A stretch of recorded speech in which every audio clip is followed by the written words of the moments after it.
Hello everyone, apex classes के digital platform पर आप सभी लोगों का हार्दिक स्वागत है। इस वीडियो में हम लोग यकृत के कार्य के बारे में डिस्कस करने जा रहे हैं। इससे पहले वाले वीडियो में मैंने आपको यकृत की पूर्ण रूप से संरचना के बारे में एक्सप्लेन कर दिया था। संरचना को हमने पढ़ते हुए ही कार्य के बारे में हम लोग बातचीत करेंगे और कार्य बेहद इंपॉर्टेंट है परीक्षा की दृष्टि से। आप लोगों को पूरा ध्यान यहाँ रखना होगा अगर आपको कार्य समझने हैं तो, और बहुत सारे कार्य है ये भी बता देता हूं बच्चों, तो इसलिए आप लोग पूरा ध्यान यहाँ लगाइएगा। हम लोग डिस्कस करने जा रहे हैं क्या, यकृत के कार्य। क्या बात कर रहे हैं हम लोग यहाँ पे, यकृत के कार्य के बारे में बात कर रहे हैं। पहला कार्य यकृत का जो रहेगा वो आपके पास में है, कौन सा रहेगा, उपापचयी क्रियाओं में, भोज्य पदार्थ की उपापचयी क्रियाओं में ये मदद करेगा। ठीक है ना। तो in the metabolism of food product, तो भोज्य पदार्थ की उपापचयी क्रियाओं में, किसमें, भोज्य पदार्थ की उपापचयी, उपापचयी मतलब मेटाबॉलिक, उपापचयी क्रियाओं में ये पहला कार्य रहेगा इसका बच्चे, और इसको आपको बेहद बेहद ध्यान से सुनना होगा। और यही सबसे इंपॉर्टेंट कार्य है इसका, जिसके ऊपर से कई बार सवाल आ चुके हैं। मैं इसको हैशटैग लगा देता हूं, आप ध्यान रखिएगा इस बात को अच्छी तरीके से, देखते रहिए इधर। भोज्य पदार्थ, अर्थात भोज्य पदार्थ में मुख्य रूप से तीन घटक होते हैं। कौन कौन से, कार्बोहाइड्रेट, वसा और प्रोटीन। ये तीन मुख्य रूप से घटक है इसके अंदर। तो हम इन तीनों में क्या होता है, यकृत अपना अपना रोल प्ले करता है। तो हम लोग यहाँ पे बात करने जा रहे हैं कि भोज्य पदार्थ के अंदर सबसे पहले नंबर पे मैं डिस्कस करूंगा यहाँ पे कार्बोहाइड्रेट उपापचय में। किसके उपापचय में, कार्बोहाइड्रेट उपापचय में। ये आपके पास में इसमें आ जाएगा। ये चीज आपको ध्यान रखनी होगी बेटा, कार्बोहाइड्रेट के उपापचय में हम लोग बात करने जा रहे हैं। पहला पॉइंट देखिए, आप समझिए, कार्बोहाइड्रेट का पाचन की क्रिया में सबसे अंतिम उत्पाद कौन सा बनता है, वो उत्पाद होता है जिसका नाम क्या है आपके पास में, ग्लूकोज। यदि आपके शरीर में आवश्यकता से अधिक ग्लूकोज बन जाए तो वो आवश्यकता से अधिक ग्लूकोज ग्लाइकोजन के रूप में लीवर में यानी यकृत में क्या होता है, संग्रहित हो जाता है। तो इसको किस प्रकार लिख सकते हैं देखिएगा जरा आप यहाँ पे, ग्लूकोज जो आवश्यकता से अधिक है, जिसका अभी उपयोग नहीं हो रहा है, ठीक है, क्या हो रहा है, जिसका अभी उपयोग नहीं हो रहा है, वो ग्लूकोज मतलब बाद में उपयोग ले सकते हैं। इसलिए क्या कर रहे हैं हम लोग, इसको संग्रहित करके रख रहे हैं। संग्रहण करने की आवश्यकता इसलिए हो जाती है क्योंकि अगर ये ग्लूकोज पड़ा रहेगा तो ये फिर क्या होगा कि संग्रहित रूप में नहीं आएगा, तो ये बाहर निकल जाएगा बॉडी से यूरिन के माध्यम से, ठीक है, और ब्लड में ग्लूकोज का लेवल बढ़ भी सकता है। इसलिए उसको कंट्रोल करने के लिए इसको हम क्या करते हैं, एक स्टोर रूम समझते हो ना, स्टोर रूम मतलब स्टोर में बंद कर देंगे। तो ग्लूकोज किस में आपके पास में संग्रहित हो जाएगा, ग्लाइकोजन के रूप में। किस में आ जाएगा, ग्लाइकोजन के रूप में संग्रहित हो जाएगा। ये बात आपको यहां पे ध्यान रखनी होगी। और इस प्रक्रिया को क्या कहते हैं, इस प्रक्रिया को कहते हैं ग्लाइकोजेनेसिस। क्या कहते हैं बेटा, ग्लाइकोजेनेसिस। ये आपको यहां पे ध्यान रखना होगा, ग्लाइकोजेनेसिस कहेंगे इस प्रक्रिया को बच्चे, समझ रहे हो। ग्लूकोज किस में कन्वर्ट हो रहा है, ग्लाइकोजन में। अब यदि आपके शरीर में पुनः ग्लूकोज की कमी हो गई और आपके यकृत में ग्लाइकोजन यदि संग्रहित हुआ पड़ा है, तो यह ग्लाइकोजन पुनः ग्लूकोज में टूट सकता है, और टूटता ही है जब कभी भी ग्लूकोज की आवश्यकता होती है शरीर को। ग्लूकोज ही क्यों, ग्लूकोज हमारे शरीर को ऊर्जा प्रदान करेगा। देखिए आप अस्पताल में जाते हैं तो आपको ग्लूकोज ही क्यों चढ़ाते हैं, ताकि आपके शरीर को क्या हो, ऊर्जा मिले और आपकी उपापचयी क्रियाएं सुचारू रूप से पुनः चल सके। समझ रहे मेरी बात। तो यहां पे क्या होता है बच्चे कि ग्लाइकोजन वापस कन्वर्ट होता है किस में, आपके पास में ग्लूकोज में, आवश्यकता पड़ने पर। और इस प्रक्रिया को अपन कहते हैं ग्लाइकोजीनोलाइसिस। क्या कहते हैं, ग्लाइकोजीनोलाइसिस कहते हैं बेटा। देखिए एक बात आज आपको यहां पे सिखाना चाहूंगा, जिस किसी भी शब्द के पीछे लाइसिस लगा हो उसका अर्थ होता है टूटना, और जिस किसी भी वर्ड के पीछे, शब्द के पीछे जिनेसिस लगा हो उसका अर्थ होता है बनना। समझ रहे हो, ये बात आप याद रखिएगा, ये आपके लिए एक गोल्डन पॉइंट था, आप याद रखिएगा, ठीक है। तो ये एक बात हो गई अपने पास में।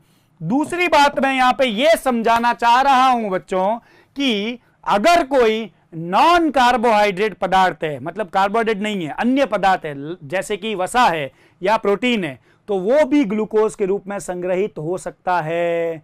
समझ रहे हैं मेरी बात को? किस प्रकार, देखिए अगर मैंने लिखा यहां पे वसा या मैंने लिखा यहां पे क्या रे, प्रोटीन, तो ये संग्रहित हो सकता है किसमें?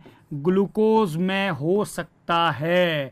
और इस प्रक्रिया को अपन क्या कहते हैं? ग्लाइकोनियोजेनेसिस। क्या कहते हैं? ग्लाइकोनियोजेनेसिस। देखिए कितना मजा आ रहा है, ग्लाइकोनियोजेनेसिस। क्या जाएगा? ग्लाइकोनियोजेनेसिस आएगा। आई क्या बात समझ में? बोलो हाँ। तो ये प्रक्रिया क्या हो गई? ग्लाइकोजेनेसिस। कई बार प्रक्रिया को लेकर के सीधा एक नंबर का सवाल आता है बेटा, क्या आता है? ग्लाइकोजेनेसिस किसको कहते हैं? तो आपका उत्तर क्या होगा? ग्लूकोज का ग्लाइकोजन में परिवर्तित होने की प्रक्रिया को ग्लाइकोजेनेसिस कहते हैं। यदि आपको पूछ लिया ग्लाइकोजिनोलाइसिस किसको कहते हैं, तो आपका उत्तर होगा ग्लाइकोजन का पुनः ग्लूकोज में टूटने की प्रक्रिया को क्या कहते हैं? ग्लाइकोजिनोलाइसिस कहते हैं। अगर आपको पूछ लिया ग्लाइकोनियोजेनेसिस किसको कहते हैं, तो आप कहेंगे कि वसा या प्रोटीन का ग्लूकोज में परिवर्तन होना क्या कहलाता है आपके पास में? ग्लाइकोनियोजेनेसिस। आ गई क्या बात समझ में? यहां पे आ गई ना? ये बात आप याद दिमाग में रखना। ये क्या था? आपके कार्बोहाइड्रेट उपापचय में। समस्त प्रक्रिया कहां हो रही है? यकृत में हो रही है। कहां पे हो रही है बेटा? आपके पास में यकृत में हो रही है। ये बात आपको दिमाग में रखनी होगी। अब मैं आपको ये एक उपापचय बताया कार्बोहाइड्रेट उपापचय में, अब मैं आपको दूसरे नंबर पर बता रहा हूं वसा के उपापचय में यकृत का क्या कार्य रहता है या यकृत में क्या चीज होती है। तो 2 नंबर पे आप लोग बात करेंगे, अपन बी पे बात कर रहे हैं, 1 नंबर कार्य के अंदर चल रहे हैं। वो है आपके पास में क्या? वसा के उपापचय में। वसा के उपापचय में। समझ गए क्या? ये देखना बेटा, वसा के उपापचय में किस प्रकार बता रहा हूं, बहुत अच्छे से सुनिएगा, ठीक है। वसा के उपापचय में वसा का सबसे अंतिम उत्पाद होता है वसीय अम्ल तथा ग्लिसरॉल। ये वसीय अम्ल और ग्लिसरॉल यदि आवश्यकता से अधिक हो जाते हैं तो यकृत में वसा के रूप में ही संग्रहित रहते हैं, ठीक है, समझो ना। इसलिए यकृत में वसा भी संग्रहित रह सकती है, कार्य है, अभी अपन बात भी करेंगे इसके बारे में। तो क्या लिख रहा हूं मैं यहाँ पे? वसीय अम्ल, वसा का पाचन का अंतिम उत्पाद यही होता है। हम पाचन की क्रिया में भी बताऊंगा आप लोगों को बेटा।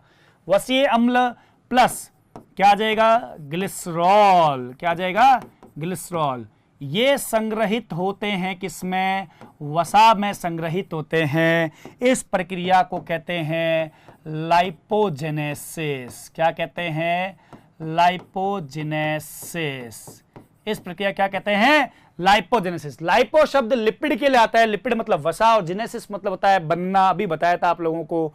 और यदि वसा की वापस कमी हो जाती है तो यह पुनः भी वापस इसमें कन्वर्ट हो सकते हैं, और इस प्रक्रिया को कहते हैं हम लाइपोलाइसिस, क्योंकि यहां वसा क्या हो गई? टूट करके इसमें कन्वर्ट हो जाएगी। तो इसको अपन क्या कहेंगे? लाइपोलाइसिस, ठीक है। समझ गए क्या बात को? बोलो बड़ा, है ना, लाइपोलाइसिस। तो ये बात आपको यहां पे दिमाग में रखनी होगी बेटा, समझ रहे ना बात को? ये बात आप यहां दिमाग में रखिएगा। अब यहां पे आपके पास में 3 नंबर पे बात करेंगे हम लोग प्रोटीन के उपापचय में। क्या होता है आपके पास में? प्रोटीन के उपापचय में। प्रोटीन के उपापचय में ये आपके पास में बातचीत आएगी। ध्यान रखना, प्रोटीन के उपापचय की बात भी आपको बता रहा हूं। ये प्रथम कार्य ही बता रहा हूं जो उपापचय में मदद करता है। इसमें पहले नंबर पे जो रहेगा प्रोटीन के उपापचय, बहुत अच्छे से ध्यान रखना, एक प्रक्रिया होती है जिसका नाम मैं यहां पे लिखना चाह रहा हूं, जिसको बोलते हैं ट्रांसएमिनेशन। क्या बोलते हैं? ट्रांसएमिनेशन, ठीक है। ट्रांस अमीनीकरण जिसको हिंदी में बोल सकते हैं, लेकिन एमिनेशन याद रखिएगा। इसका अर्थ क्या होता है मैं समझाता हूं। देखिए, प्रोटीन का सबसे अंतिम उत्पाद क्या, जैसे मैंने सबका बताया, वसा का सबसे अंतिम उत्पाद क्या बनेगा पाचन में? वसीय अम्ल प्लस ग्लिसरॉल। कार्बोहाइड्रेट का क्या बनेगा? मुख्य रूप से ग्लूकोज। प्रोटीन का क्या बनेगा? अमीनो अम्ल। तो एक सामान्य अमीनो अम्ल की संरचना किस प्रकार होती है उसको देखना एक बार। सामान्य अमीनो अम्ल होता है कार्बन जिसकी 4 वैलेंसी है, जिसमें आपके पास में एक तरफ अमीन ग्रुप है, एक तरफ कार्बोक्सिलिक ग्रुप आ जाएगा, एक तरफ हाइड्रोजन, और एक तरफ क्या आ जाएगा? आर समूह आ जाएगा। समझने का प्रयास कीजिएगा। तो जो अमीनो अम्ल है इस अमीनो अम्ल का ये अमीन ग्रुप, कौन सा ग्रुप रे? अमीन ग्रुप, यदि किसी दूसरे अमीनो अम्ल को ट्रांसफर हो जाए तो यह प्रक्रिया क्या कहलाती है? ट्रांसएमिनेशन। और यह काम कौन कर सकता है रे? लीवर, यानी कि यकृत। तो इसके बारे में क्या लिख दें? इसके बारे में लिख देते हैं कि एक अमीनो अम्ल का, क्या लिखूंगा? एक अमीनो अम्ल का अमीन समूह, कौन सा समूह? अमीन समूह दूसरे अमीनो अम्ल, कौन सा? दूसरे अमीनो अम्ल, दूसरे अमीनो अम्ल को स्थानांतरित करना, स्थानांतरित करना या करने की प्रक्रिया क्या कहला रही है? ट्रांसएमिनेशन कहलाती है। याद रखेंगे ना इस कार्य को? याद रखना, यकृत के कार्य बेहद इंपॉर्टेंट है। कई बार बड़ा क्वेश्चन आता है डायरेक्ट 4 नंबर का, यकृत के कार्य लिखिए। आप सोचते कार्य में क्या 4 नंबर? बेटा कार्य ही हिला देते हैं, याद रखेंगे, ठीक है। और एक बार वीडियो को लाइक कर दो ना प्लीज प्लीज, ठीक है। उसके बाद में आपके पास में क्या है? 2 नंबर पे आपके पास में रहेगा, यहां पे ट्रांसएमिनेशन के बाद में रहता है एक और है जिसको बोलते हैं डीएमिनेशन। डीएमिनेशन मतलब विअमीनीकरण। क्या बोलते हैं इसको? विअमीनीकरण। डीएमिनेशन जो आ रहा है आपके पास में, इसमें यह होता है बेटा आपके पास में, अगर कोई अमीनो अम्ल की आवश्यकता नहीं है तो उसको क्या करना? बाहर निकालना है। तोड़ने की प्रक्रिया क्या कहलाती है आपके पास में? डीएमिनेशन। तो नॉन रिक्वायर्ड अमीनो अम्ल को तोड़ने की प्रक्रिया है ये, ठीक है ना। तो क्या लिख दें यहां पे? अनावश्यक अमीनो अम्ल के टूटने की प्रक्रिया को क्या कह रहे हैं हम लोग? यहां पे हम लोग क्या कह रहे हैं? डीएमिनेशन का नाम दे रहे हैं। तो ये भी एक यकृत का कार्य है, यकृत करवाता है। तो अभी तक हमने एक कार्य पढ़ा है, और एक कार्य कौन सा था? कार्बोहाइड्रेट के उपापचय में, नहीं सॉरी, भोज्य पदार्थ की उपापचय क्रिया में। और इसके 3 रूप पढ़े हम लोगों ने। भोज्य पदार्थ की उपापचय क्रिया में एक पढ़ा हमने कार्बोहाइड्रेट उपापचय में, दूसरे में पढ़ा हम लोगों ने किसमें? वसा के उपापचय में, और तीसरे में पढ़ा प्रोटीन के उपापचय में। अब 4 नंबर पे, यानी कि मैं अब बात करने जा रहा हूं दूसरा नंबर कार्य, जिसका नाम है आपके पास में क्या? आर्निथन साइकिल। क्या है? आर्निथन चक्र। क्या आ जाएगा? आर्निथन चक्र। आर्निथन चक्र जो आपके पास में आ रहा है, इसका क्या तात्पर्य है बच्चों? यह चक्र सदैव कहां चलता है? लीवर में ही चलता है। यह क्या काम करता है? यकृत जो हाईली टॉक्सिक अमोनिया है, मतलब अत्यंत जहरीला जो अमोनिया है, उसको कम जहरीले यानी कम नुकसानदायक यूरिया में कन्वर्ट करने का कार्य जो होता है वो ऑर्निथन चक्र के माध्यम से होता है। और ऑर्निथन चक्र कहां चलता है? वो ऑर्निथन चक्र चलता है यकृत में। और इसके बारे में, और ये चक्र पूरा क्या होता है, ये आपके पास में आएगा उत्सर्जित तंत्र वाले अध्याय के अंदर, तो उसमें भी मैं आपको बताऊंगा वहां पे, ठीक है बेटा। तो थोड़ा सा आप लोग देखिएगा, इसके अंदर मैं बात करने जा रहा हूं ऑर्निथन चक्र के बारे में कि अत्यधिक विषैला अमोनिया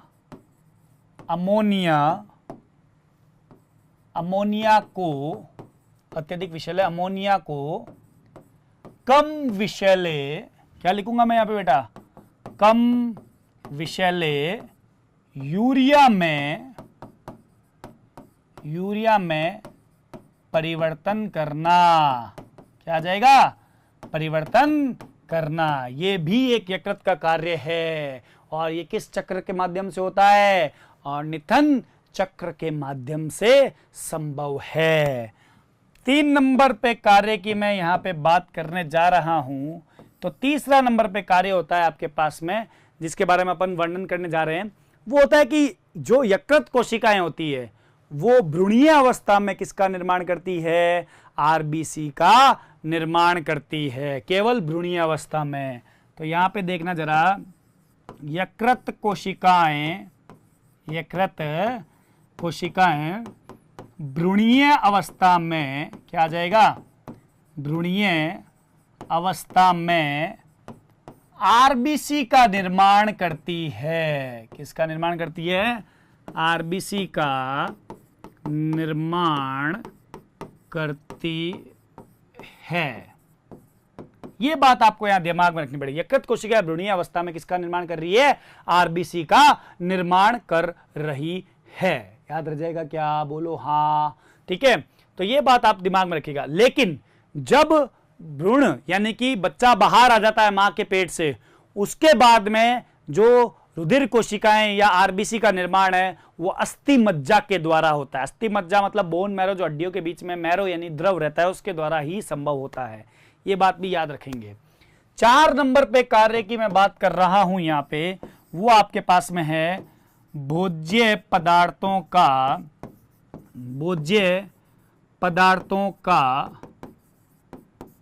वितरण। क्या हो जाएगा? वितरण या उपयोग का क्रम। तो बेटा जो भी भोज्य पदार्थ होते हैं उनका कब, कैसे, पहले कौन से भोज्य पदार्थ का उपयोग होगा, उसके बाद में कौन से भोज्य पदार्थ का उपयोग होगा, वितरित होगा, उसकी भी समस्त काम कौन कर रहा है आपके पास में? यकृत कर रहा है। किस प्रकार करता है? सबसे पहले भोज्य पदार्थों में अगर बॉडी में किसी भी चीज को एनर्जी की जरूरत होगी तो वो सबसे पहले कौन प्रदान करेगा? ग्लूकोज। अगर ग्लूकोज नहीं है तो ग्लाइकोजन ग्लूकोज में कन्वर्ट होगा। ठीक है, अब ग्लाइकोजन भी नहीं है तो वसा होगी जो ग्लूकोज में कन्वर्ट होगी, और अगर वसा भी खत्म हो गई है तो क्या होगा आपके पास में? प्रोटीन होगा, फिर वो टूटेगा और वो ऊर्जा प्रदान करेगा। तो क्रम क्या रहता है? देखिए, क्रम रहता है सर्वप्रथम ग्लूकोज खत्म तो कौन आएगा? ग्लाइकोजन। ग्लाइकोजन ग्लूकोज में ही कन्वर्ट होकर के ऊर्जा देगा। अब ग्लाइकोजन खत्म तो फिर कौन आएगा? वसा। अब वसा भी खत्म तो फिर कौन आएगा आपके पास में? प्रोटीन आएगा। कौन आएगा आपके पास में? प्रोटीन आएगा। आगे क्या बात समझ में यहाँ पे आप लोगों को आ गई ना? तो ये बात आप दिमाग में रखना, भोज्य पदार्थों के वितरण या उपयोग का क्रम रह जाएगा याद। ये मैंने चौथा कार्य बताया आप लोगों को। 5वें कार्य की बात हम लोग यहाँ पे करते हैं, जो 5 नंबर पे यकृत का कार्य आ रहा है उसके बारे में बात करते हैं। यह ऊष्मा का भी क्या करता है आपके पास में? नियंत्रण कर सकता है। मतलब ऊर्जा और ऊष्मा जो होती है ना, ऊर्जा का या थर्मो रेगुलेशन जिसको अपन बोलते हैं, ऊष्मा का क्या करना है यहाँ पे? नियंत्रण कर सकता है कि किस समय पे कितनी ऊर्जा या कितनी ऊष्मा देनी है या कितना कंट्रोल करना है या नियंत्रण करना है, ये भी इसका कार्य रहता है। तो इसको कहते हैं अपन, क्या लिख सकते हैं? ऊष्मा का नियमन भी कर सकता है। ये नियमन का कार्य कर सकता है। उसके अतिरिक्त यह विषैले पदार्थों को शरीर से बाहर भी निकाल सकता है।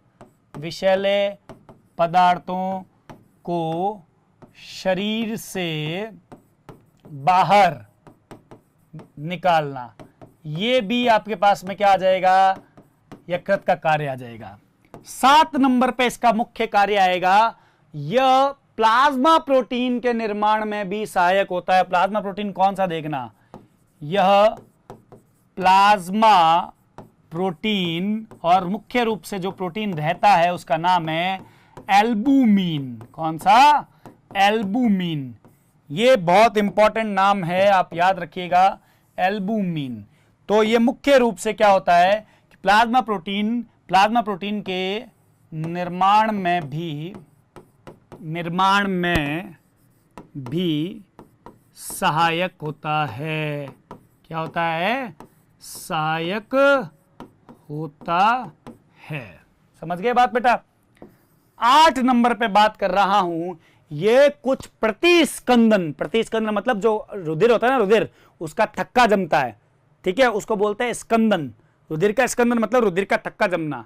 प्रतिस्कंदन मतलब जो स्कंदन कारक, स्कंदन का प्रतिस्कंदन नहीं, स्कंदन कारक जो होते हैं उनके निर्माण में भी ये सहायता करता है। तो लिखेंगे क्या कार्य अगला? यह स्कंदन कारक। क्या आ जाएगा 8वां कार्य यकृत का? स्कंदन कारक। आपकी सहूलियत के लिख देता हूं यहां पे बेटा, क्या? Clotting factor. क्या आ जाएगा? क्लॉटिंग फैक्टर के संश्लेषण में भी सहायता करता है। समझ रहे हो? और कौन से फैक्टर, ये कारक कौन से हैं, वो कारक के नाम मैं यहां लिखने जा रहा हूं। देखिएगा कौन कौन से कारक। एक होता है प्रोथ्रोम्बिन, ये एक रुधिर स्कंदन कारक है बेटा, जो क्लॉट बनाने में बहुत इंपॉर्टेंट रोल प्ले करता है। जब मैं आपको रुधिर वाला पार्ट पढ़ाऊंगा तो उसमें पूरा इसका मैकेनिज्म आएगा, ठीक है, क्रियाविधि आएगी। और इसके साथ में एक और होता है जिसका नाम बहुत सुना होगा आपने, फाइब्रिनोजन। क्या आ जाएगा बेटा? फाइब्रिनोजन। समझ गए क्या बात? इसको है ना, ये बात ध्यान रखिएगा। तो ये रुधिर स्कंदन कारक में भी अपना बहुत इंपॉर्टेंट रोल प्ले करता है। अब मैं अगले नंबर पे 9 नंबर कार्य की बात करता हूं। यहां पे 9 नंबर कार्य में मेरे पास में क्या आ रहा है? 9 नंबर कार्य में मेरे पास में आ रहा है यहां पे, यह एक प्राकृतिक प्रतिस्कंदन, स्कंदन नहीं प्रतिस्कंदन, जो एंटी क्लॉटिंग है, एंटी क्लॉटिंग समझना, प्रतिस्कंदन कारक का भी निर्माण करने में सहायता करता है। उस कारक का नाम होता है हिपेरिन। क्या नाम होता है? हेपेरिन। यह एक प्रतिस्कंदन कारक, अंग्रेजी नाम लिख देता हूं इसके ब्रैकेट में ताकि आपको याद रहेगा, एंटी क्लॉटिंग फैक्टर। क्या आ जाएगा? Anti clotting factor, heparin. नाम क्या है बेटा इसका आपके पास में? हिपेरिन के निर्माण में भी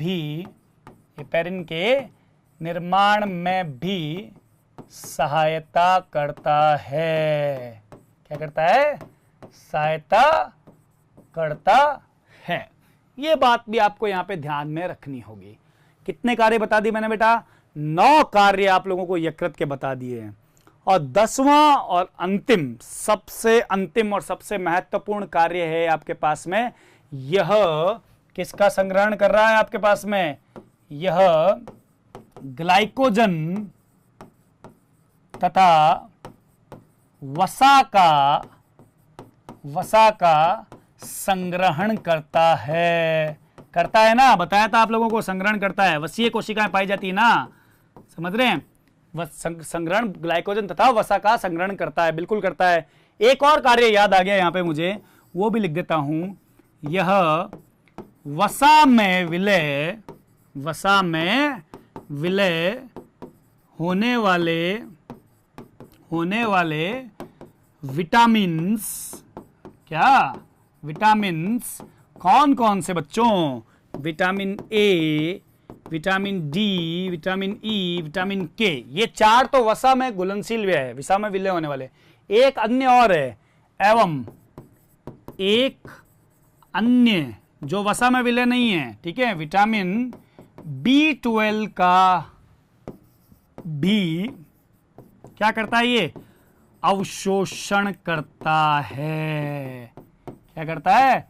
अवशोषण करता है। तो ये भी आपके पास में इसका कार्य रहेगा। 11 कार्य बच्चों मैंने आपको बता दिए हैं।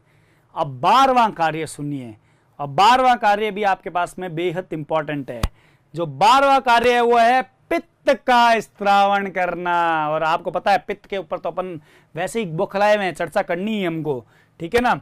तो 12 नंबर पे कार्य होगा इसका क्या आपके पास में? यकृत पित्त का स्त्रावण करता है। समझ रहे हो? अब पित्त का अपने आप में खुद, पित्त के अपने खुद के स्वयं के अलग कार्य है। तो हम लोग अब यहां पे क्या डिस्कस करने जा रहे हैं? पित्त के बारे में, बाइल के बारे में। तो आप लोगों को मैं बता देता हूं, मैं हेडिंग लगाने जा रहा हूं यहां पे। अब आप किसके बारे में? पित्त के बारे में। और यहां पे क्या है आपके पास में? ये बाइल। समझ रहे हो किसके बारे में बात कर रहा हूं मैं? यहां पे बाइल के बारे में बात करने जा रहा हूं बच्चों। बाइल को समझिए और समझने का प्रयास कीजिए बहुत अच्छे से यहां पे। अच्छा, ब्लैक कलर लेते हैं, यहां पे हम लोग लिखते हैं पित्त। पित्त के सबसे पहले बात कर रहे हैं, पित्त एक प्रकार का रस है, इसमें कोई भी पाचक एंजाइम नहीं पाया जाता है। यह बात आप ध्यान रखिएगा। यकृत में इसका संश्लेषण होता है और पित्ताशय में यह संग्रहित होता है। तो याद रखना, पित्त का संश्लेषण यकृत द्वारा होता है, परंतु क्या आ जाएगा बेटा? परंतु इसका संग्रहण कौन करेगा? संग्रहण पित्ताशय में होता है। किसमें होता है? पित्ताशय में होता है। ये बात आपको यहां पे सबसे पहले याद रखनी अनिवार्य है। ठीक है क्या? पीएच इसका रहता है 7.4 से 7.8, इसका मतलब क्षारीय रहेगा। क्या रहेगा? क्षारीय। प्रतिदिन इसका स्त्रावण कितना रहता है? तो अपन इसको ऐसे लिख देते हैं, 1 मिनट ठहरिए। इसका रह जाएगा आपके पास में स्त्रावण।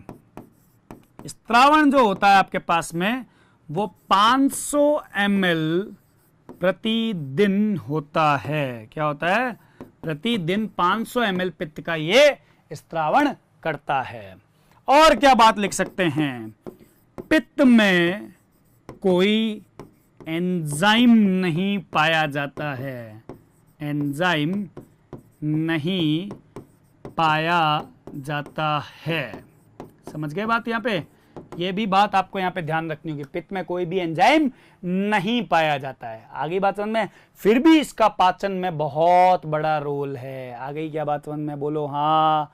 कमेंट कर दो, लाइक कर दो, शेयर कर दो, सब्सक्राइब कर दो यार। समझ में आ रहा है ना? तो फिर ठीक है। अब मैं यहाँ पे बताने जा रहा हूं आपको, पित्त के बारे में ही हम लोग बातचीत करने जा रहे हैं आगे। पित्त जो है वो पित्ताशय में संग्रहित होता है। तो ये बहुत इंपॉर्टेंट पॉइंट है। पित्ताशय में, पित्ताशय मतलब गॉल ब्लैडर, पित्ताशय में एक समय में केवल 30 से 50 ml क्या होता है? पित्त संग्रहित रह सकता है। क्या रह सकता है? पित्त संग्रहित रह सकता है। बोलो हाँ कि ना? है ना? तो ये बात आपको यहां पे दिमाग में रखनी होगी। अब मैं क्या करना चाह रहा हूं कि पित्त का मैंने पीएच बता दिया, सारा एमएल बता दिया, कुछ पित्त के बारे में सामान्य जानकारी बता दी। इसका रंग पीले कलर का होता है। ठीक है। अब मैं पित्त का संगठन बताना चाह रहा हूं कि पित्त में क्या क्या चीजें रहती है, उसके बारे में हम लोग बातचीत करना चाह रहे हैं। तो अब हम बात करते हैं पित्त का संगठन। क्या आ जाएगा? पित्त का संगठन। ठीक है। पित्त के संगठन को डिस्कस कर रहे हैं। तो इसका संगठन में सबसे पहले नंबर पे आएगा पित्त लवण। क्या आ जाएगा? पित्त लवण। पित्त लवण में भी 2 कैटेगरी होगी, 2 श्रेणी होगी। प्रथम श्रेणी होगी जिसका नाम है आपके पास में इनऑर्गेनिक, अकार्बनिक लवण। क्या आ जाएगा? अकार्बनिक सॉल्ट यानी कि लवण।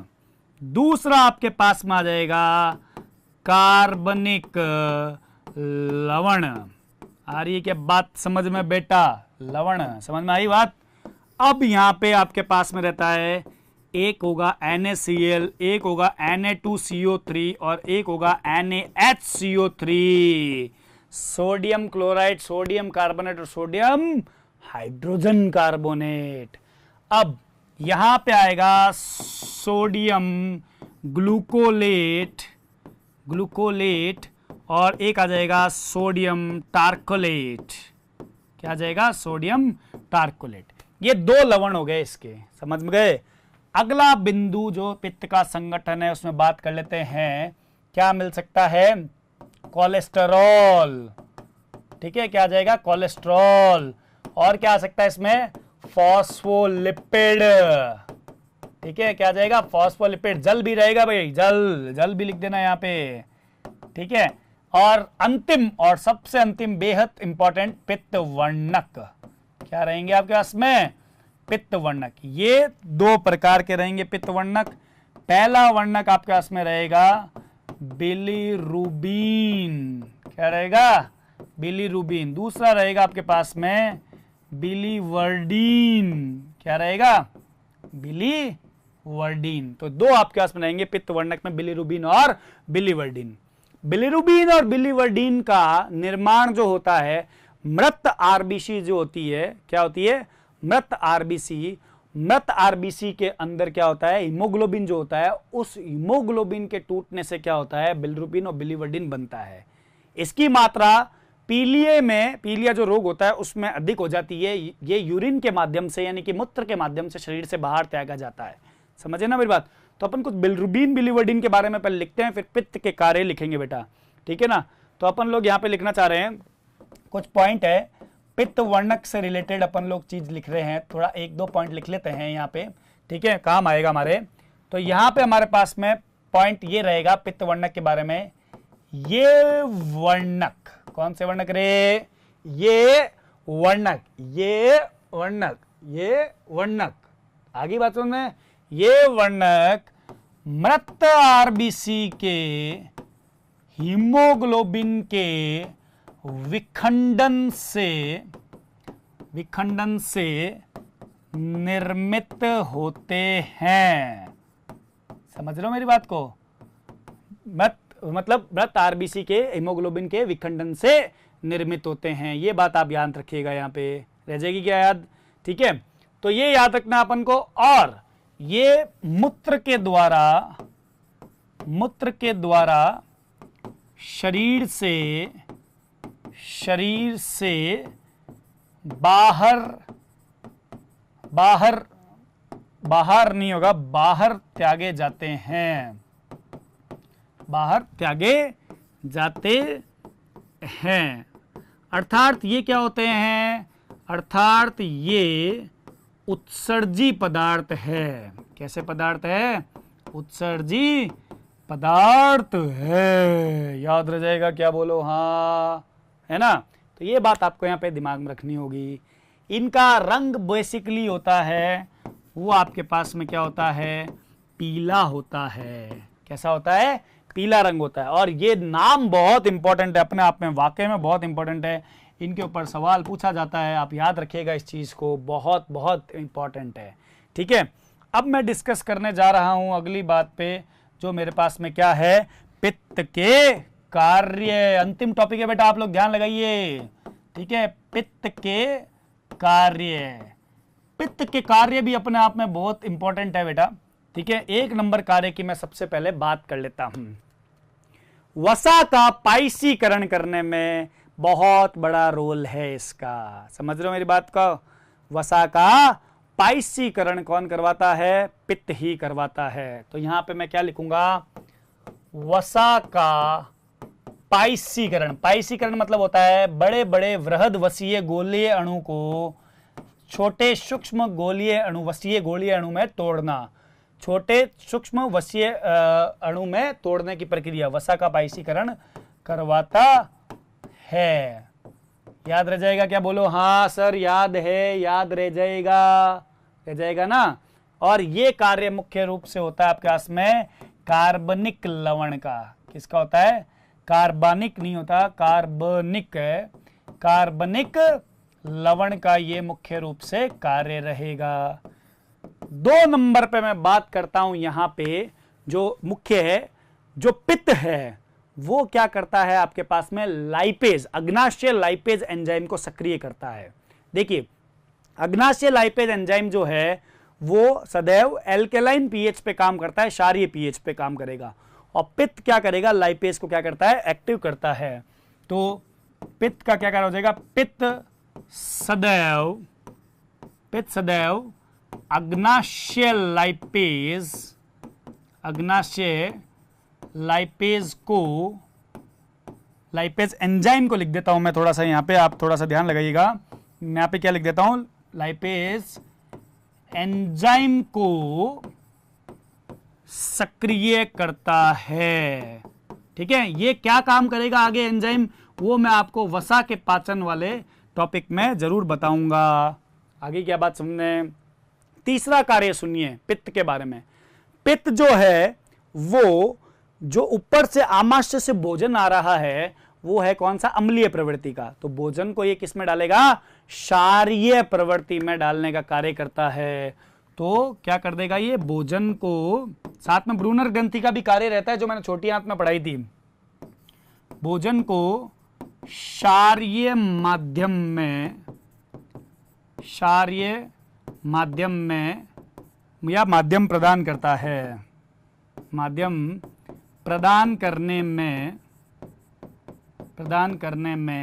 सहायक होता है। क्या होता है?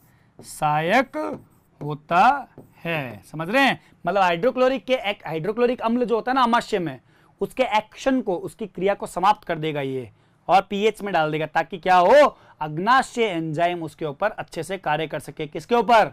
भोजन के ऊपर रे। ठीक है। 4 नंबर पे ये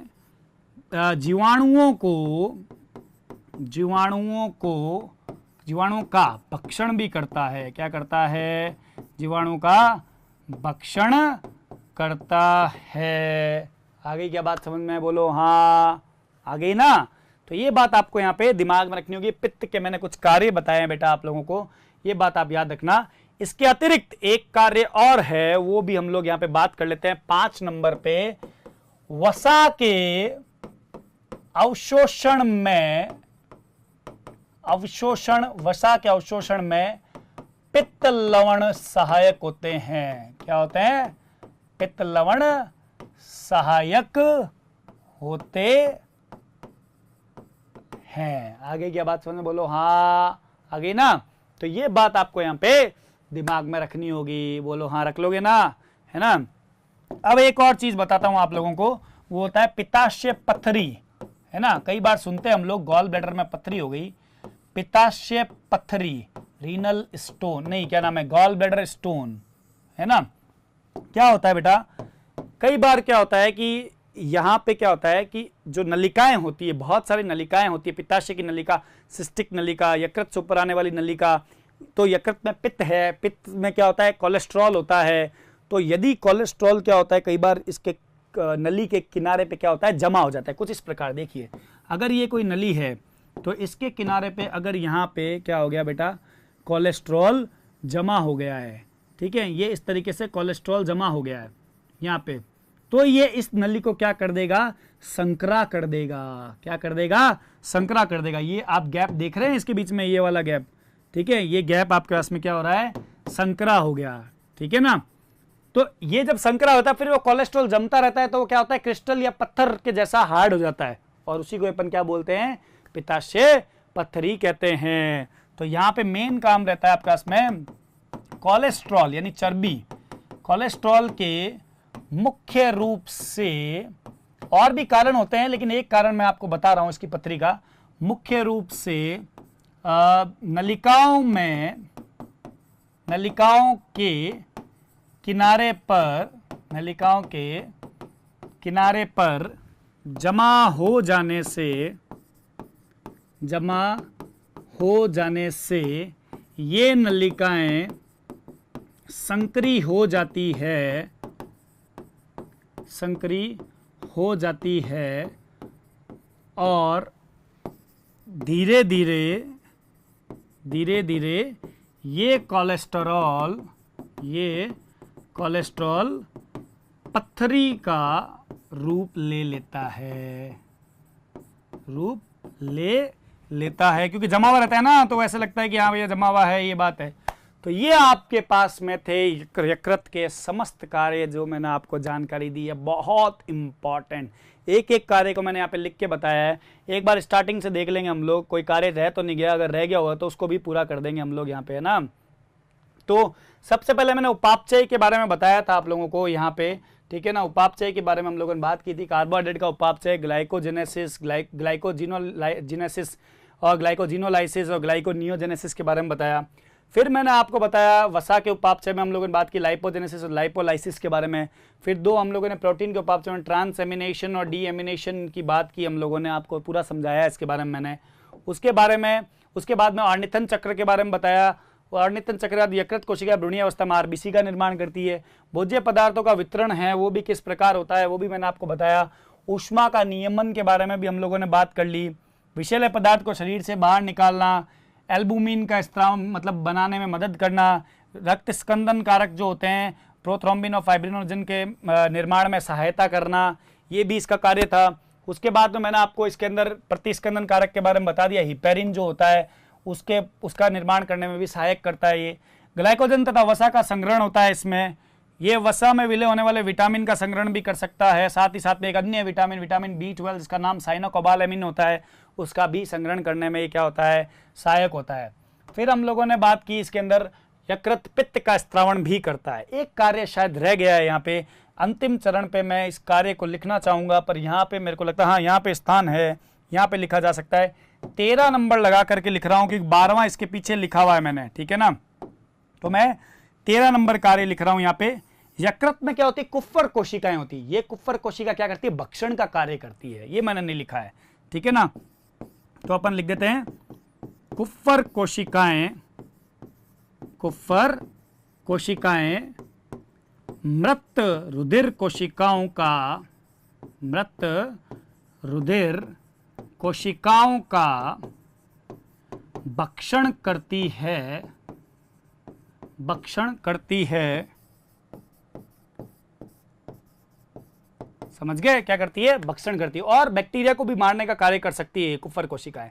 याद रखना, कुफ्फर कोशिकाएं हमेशा भक्षणकारी होती है, यानी फैगोसाइटिक इन नेचर होती है। समझ गए ना इस बात को बेटा।